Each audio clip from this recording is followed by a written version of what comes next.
مالی سال 2026 تا 27 کا صوبائی بجٹ پیش ہونے کے بعد جہاں مختلف حلقوں کی جانب سے رد عمل سامنے آ رہا ہے، وہیں نصیر آباد کی عوام نے بائی پاس اور دیگر ترقیاتی منصوبوں کے حوالے سے اپنے تحفظات کا اظہار کیا ہے۔ شہریوں کا کہنا ہے کہ ماضی میں بھی متعدد بجٹ پیش کیے گئے، لیکن اس کے باوجود نصیر آباد میں بنیادی سہولیات اور ترقیاتی کاموں کی صورتحال میں خاطر خواہ بہتری نظر نہیں آئی۔ ڈیرہ مراد جمالی جو ہے ہمارا ہیڈ کوارٹر ہے، ڈویژن کا ہیڈ کوارٹر شہر، جو کہ بائی پاس سے محروم ہے۔ کافی عرصہ گزر چکا ہے، بائی پاس منظور بھی ہو گیا ہے، مگر اب تک اس کا کام کلیئر نہیں ہوا، اس کو آگے نہیں بڑھا رہے ہیں۔ یہاں ایک سنگل روڈ ہونے کی وجہ سے روزانہ حادثے ہوتے رہتے ہیں، کئی قیمتی جانیں چلی جاتی ہیں، روزانہ گاڑیاں ایک دوسرے کے ساتھ لگ جاتی ہیں۔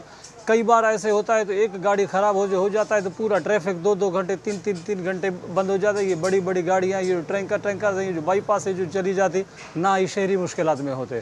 2026 اور 27 کا جو بجٹ منظور ہوا ہے، اس سے پہلے بھی 2-3 بجٹ جو پاس ہوئے ہیں، نصیر آباد کو ہمیشہ صرف بجٹ کے اعلانوں تک محدود رکھا گیا ہے۔ جو بجٹ میں ابھی جو منظور ہوئے ہیں، میگا پروجیکٹ ہے، دوسرے جو پروجیکٹ ہیں، زمینی حقائق پر کچھ ہمیں نظر نہیں آ رہا ہے۔ جو بھی بجٹ ہوتا ہے وہ صرف کاغذی کارروائیوں تک محدود ہوتا ہے، بقایا کوئی ترقیاتی کام یا کوئی روڈ یا سسٹم کوئی ہمیں نظر نہیں آ رہا ہے۔ ضلع نصیر آباد ایک ہیڈ کوارٹر شہر ہے۔ ہیڈ کوارٹر شہر ہونے کے باوجود میں ڈیرہ مراد جمالی کو بائی پاس کی منصوبے سے محروم کیا گیا ہے۔ یہ منصوبہ کئی سالوں سے منظور ہو چکا ہے، اس کے باوجود میں ڈیرہ مراد جمالی میں شہر میں روز بروز اتنے حادثے ہوتے جا رہے ہیں۔ ہم مطالبہ کرتے ہیں صوبائی حکومت سے، وفاقی حکومت سے فی الفور یہ منصوبہ منظور کیا جائے اور اس کو مکمل کیا جائے۔